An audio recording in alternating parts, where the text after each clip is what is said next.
Selanjutnya, di sini aku bakal jelasin terkait dengan reorganisasi yang bertahap yang terdapat dalam soal 12 waktu. Nah, ini tuh ada, ini sebenarnya tuh soal UAS tahun 15-16 kayaknya. Jadi kayak jarang banget sebenarnya reorganisasi itu keluar di soal UAS. Nggak tahu ya, ntar di tahun kita tuh keluarnya reorganisasi atau yang likuidasinya. Nah, di soal ini itu tuh PT Triple itu tuh mengalami kepailitan setelah digugat pilotnya oleh Reina. Nah, Reina ini tuh salah satu kreditor utama bagi PT Triple R. Nah, ini tuh ada posisi keuangan PT Triple R, di mana saat Reina menggugat, itu kan di 1 April 2019.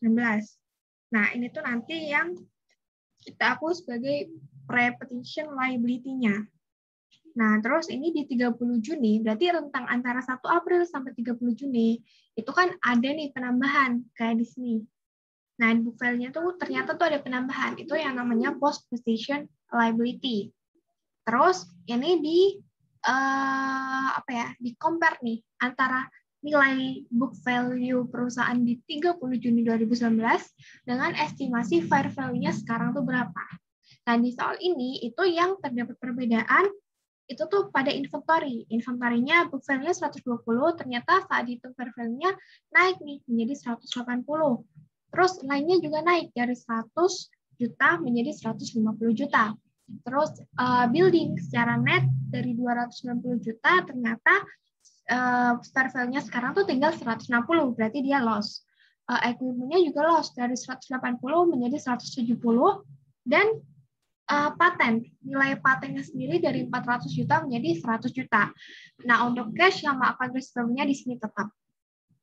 Terus di sini juga dikasih tahu dari soal yaitu ada utang yang bermasalah sebesar 1,3 M, terdiri dari ada account payable, wage payable, interest payable, bank notes payable, dan bonds payable.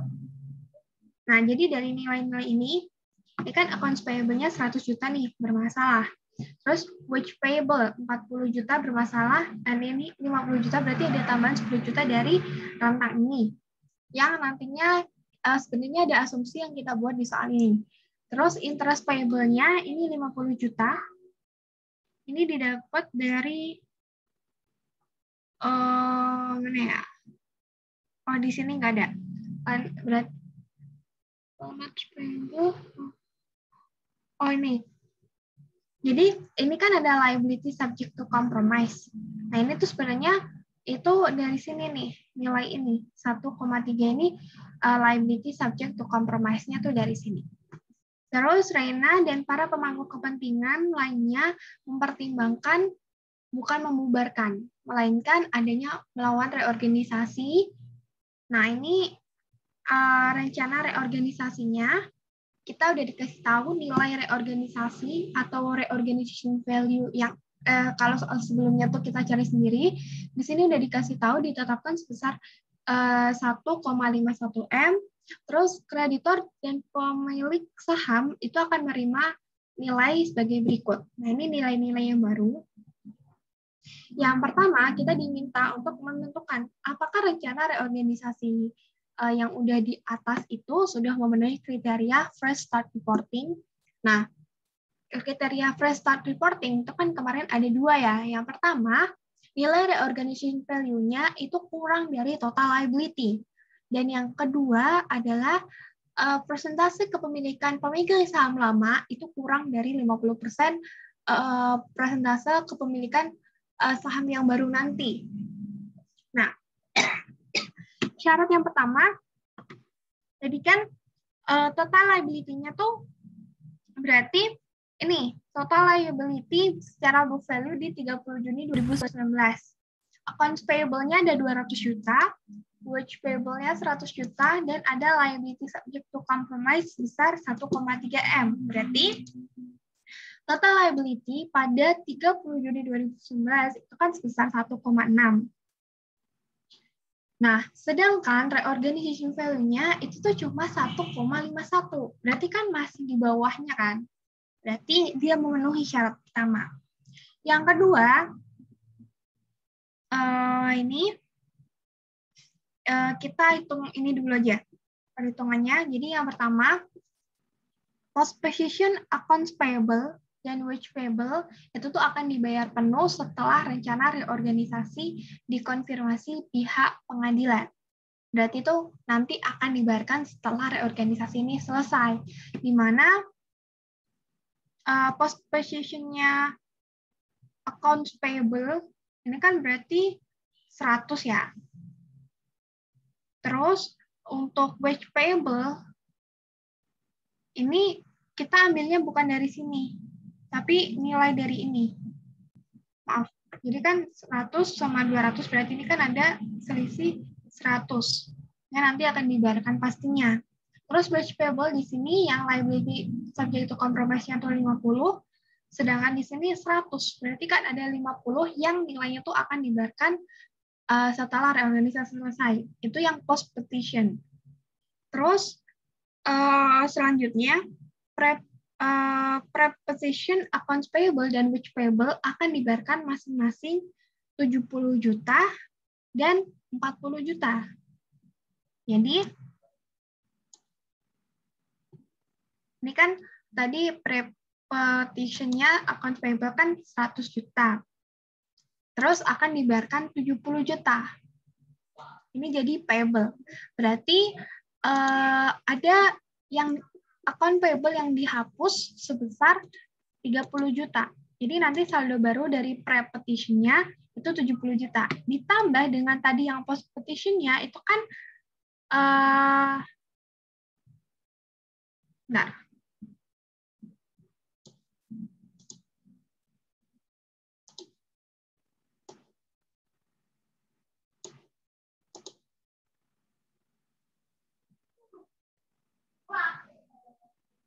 Bentar.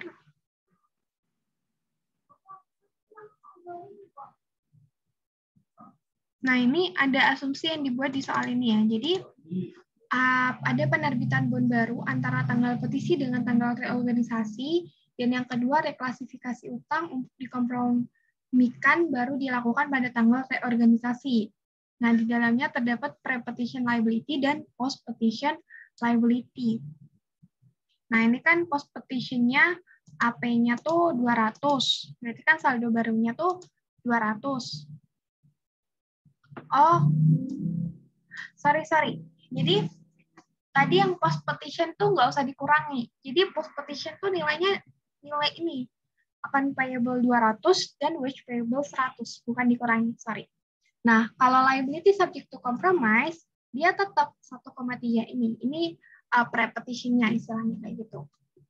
Nah, ini berarti saldo ntar untuk post petition account payable-nya tetap 200, wage payable-nya 100 yang nanti akan dibayar.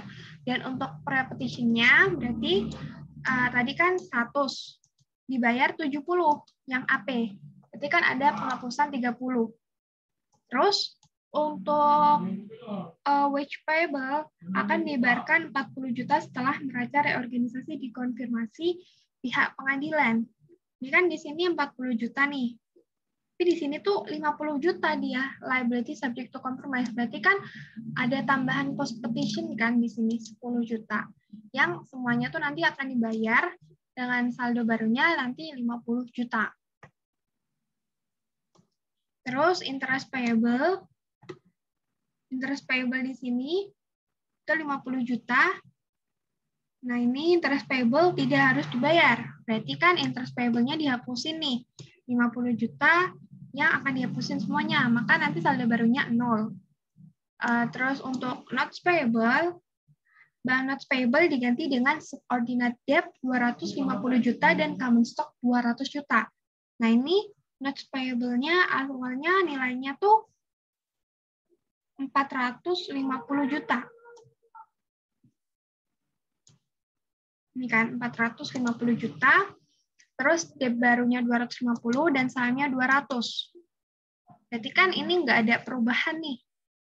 Nah, ini berarti nggak ada hapus gain atau PIC. PIC itu additional paid in capital untuk bagian capital stock. Saldo barunya ini berarti nggak ada karena nanti diganti dengan debt baru, bukan dalam bentuk notes payable. Dan untuk bonds payable 15% diganti dengan long term notes payable 12%, 250 juta, dan common stock 200 juta. Berarti bonds payable dari yang nilainya 650 juta, di sini kan 500 juta ya. Berarti ada penambahan 150 juta.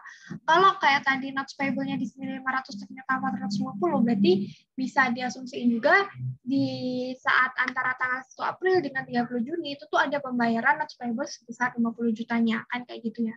Nah, kalau ini kan berarti dia nambah nih. Berarti ini dari 500 juta pre-petition-nya, terus ada di sini post-petition-nya 150 juta. 500 sama 150 diganti dengan D baru dalam bentuk ntar notes payable dan saham. Ini kan 450 juta. Sedangkan ini kan 650 juta. Berarti ada gain sebesar 200 juta. Jadi tadi liability subject to compromise sebesar 1,3 ini didapat dari pre-petition 1,14 dari nilai ini. Dan ada penambahan 160 juta antara tanggal 1 April sampai dengan 30 Juni. Kemungkinan ambil asumsinya seperti itu. Nah, setelah itu, ini ada pemegang saham lama akan menerima common stock 200 juta. Jadi, dari common stock yang awalnya tuh dia punya 700 juta, nanti dirubah menjadi 200 juta. Nah, ini kan common stock yang baru nih. Common stock baru tuh nanti 200 dari yang tadi dulunya si kreditor yang meminjamkan dalam bentuk bonds payable, 200 bonds payable, dan 200 untuk pemegang saham lama. Nah, nilai dari common stock barunya itu kan 600. Sedangkan pemegang saham lama itu sekarang nilainya tuh cuma punya 200 nantinya. Ini kalau di persentase, itu kan cuma 33%. Atau sepertiganya, kan kurang dari 50%. Makanya untuk kriteria free start reporting itu tuh udah terpenuhi semuanya. Selanjutnya, di kedua, kita diminta untuk membuat jurnal yang berkaitan dengan rencana reorganisasi. Jadi, jurnal yang pertama kita buat adalah terkait dengan nego atau nego utang dengan pihak kreditornya dulu. Nah, di sini accounts payable yang preposition-nya ini jadi langsung ya. Kita bikin jurnalnya tuh langsung. Jadi accounts payable di sini itu kan tadi ada gain sebesar 30 juta. Berarti accounts payable pada gain on discharge debt sebesar 30 juta. Terus interest payable-nya tadi kan dihapusin semuanya nih. Di sini. Oh, ini kan 50 dihapusin semuanya kan. Berarti interest payable pada gain on discharge debt sebesar 50. Terus untuk bank notes payable tadi 450 di debit, subordinate diganti dengan subordinate debt sebesar 250 dan common stock 200. Untuk bonds payable tadi 650 diganti dengan long term note 250, common stock 200 dan gain on charge debt sebesar 200. Nah, jurnal ini juga misal kita mau buat secara detailnya gitu ya. Maksudnya kita awalnya debitin ini gitu. Sebenarnya ini sama aja sih. Jadi tergantung dosen gitu. Misal accounts payable, terus apa lagi? Wage payable-nya kan tetap ya.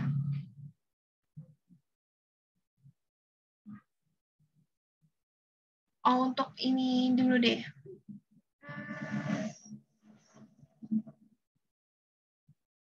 Yang ini aja kali ya.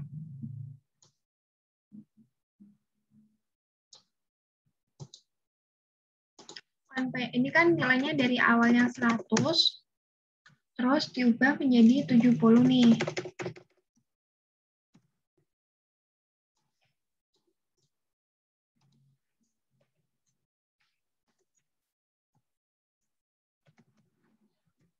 Nah, ini ada gain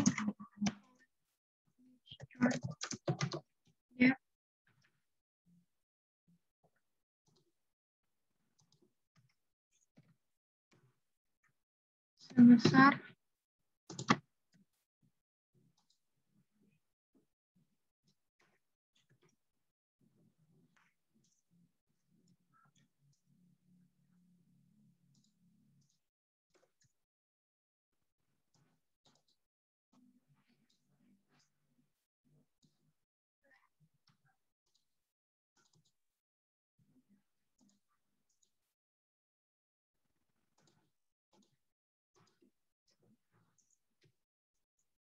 nih. Ini sebenarnya tuh jurnal lengkapnya. Cuma langsung diringkas menjadi jurnal ini. Jadi sebenarnya sama aja, begitupun dengan jurnal yang lainnya. Terus yang kedua, itu tuh nego dengan pemegang saham. Nah, tadi kan common stock yang lama itu kan nilainya 700. Diganti dengan common stock yang baru, nilainya 200. Berarti ada additional paid-in capital sebesar 500. Nah, selanjutnya yaitu revaluasi aset. Nah, ini inventory di sini itu ada penambahan 180 kurangi 120, ada penambahan 60 juta. Terus lainnya ada peningkatan nilai juga, selisihnya 50 juta. Terus buildingnya itu terjadi penurunan nilai 260 dikurangi 160 menjadi 130. Terus equipment nilainya turun dari 180 menjadi 170, berarti penurunan 10 juta, dan patennya dari 400 juta menjadi 100 juta, berarti kan ada penurunan 300 juta. Nah, ini berarti loss on revaluation-nya ada sebesar 330 juta. Nah, dari nego utang dengan kreditor, itu kan muncul yang namanya gain on discharge debt nih. Terus di nego dengan pemegang saham ada paid-in capital. Terus di revaluasi aset ada loss on revaluation. Ini bisa loss, bisa gain. Nah, setelah itu, kalau kita lihat di sini, itu kan ada defisit nih, senilai 440 juta. Defisit senilai 510 juta, yang kita ambil di 30 Juninya, 510. Dimana kalau kita melakukan reorganisasi, nilai defisit ini tuh harus menjadi 0. Berarti kan harus kita nolkan. Yang awalnya defisit itu kan di debit, berarti harus kita kredit. Nih, nilai defisitnya 510, kita yang awalnya di debit kita kredit kan, nilainya 510. Nah, ini gain on discharge debt sebesar 200.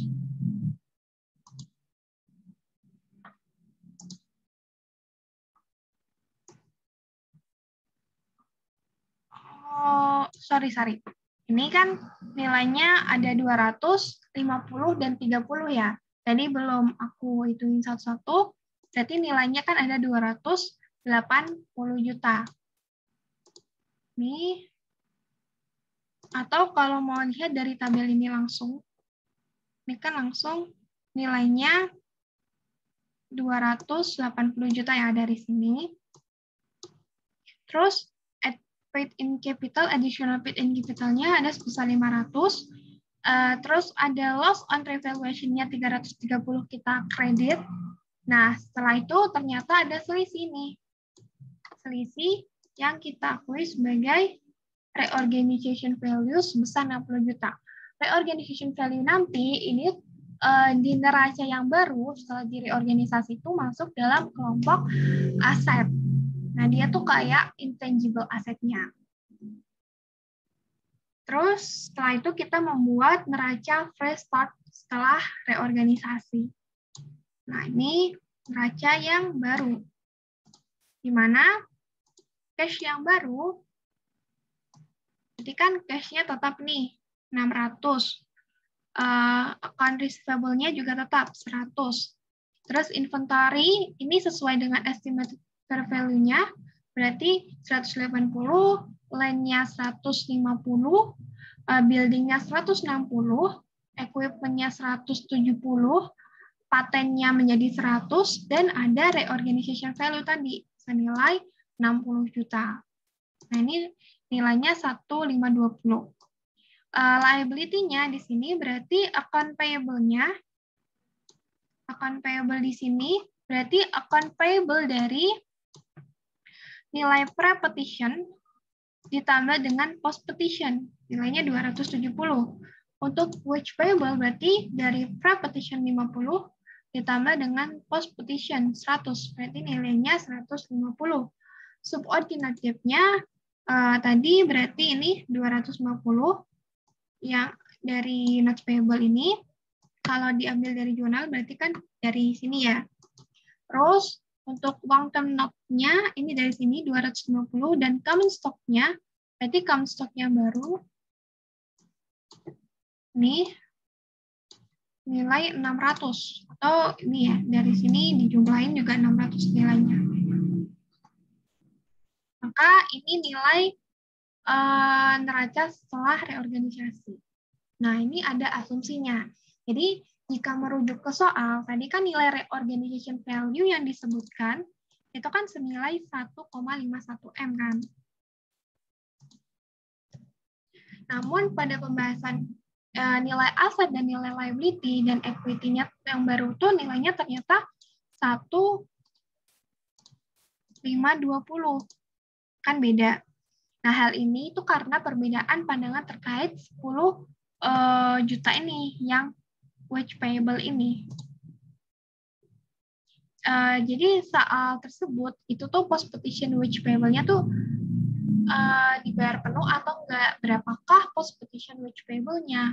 Nah, menurut dosen saya, jadi post petition wage payable itu tuh adalah 100 juta ditambah dengan 10 juta yang jadi bagian dari liability subject to compromise. Sementara pre-petition wage-nya adalah 40 juta, yaitu saldo wage payable yang ada pada saat petisi diajukan.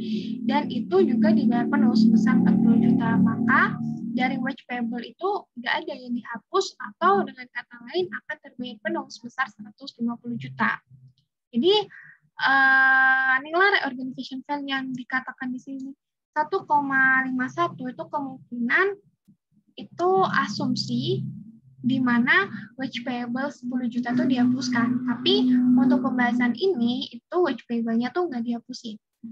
Misal kalau kita bikinnya tuh dihapusin gitu ya. Berarti kan di sini ada gain sebesar 10 juta nih. Nanti kan saldonya tuh 40 juta.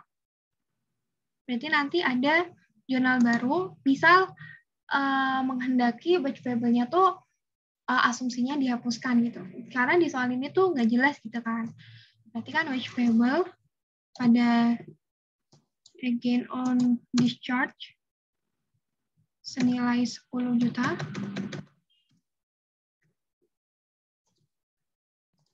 Jadi kita bikin jurnal ini.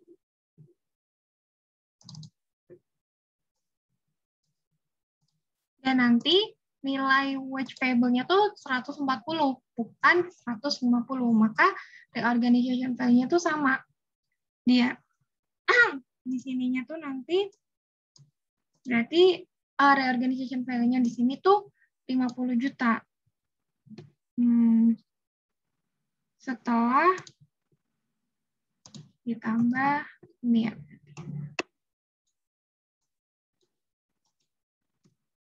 Ini kalau menghendaki wage payable-nya tuh dihapusin. Tapi karena yang aku buat di sini asumsinya tuh tetap terbayarkan semuanya, makanya ada nilai yang berbeda nih antara neraca setelah reorganisasi dengan reorganization value. Tapi sebenarnya harusnya tuh sama ya antara reorganization value yang udah diputusin 1,51 dengan neraca nantinya.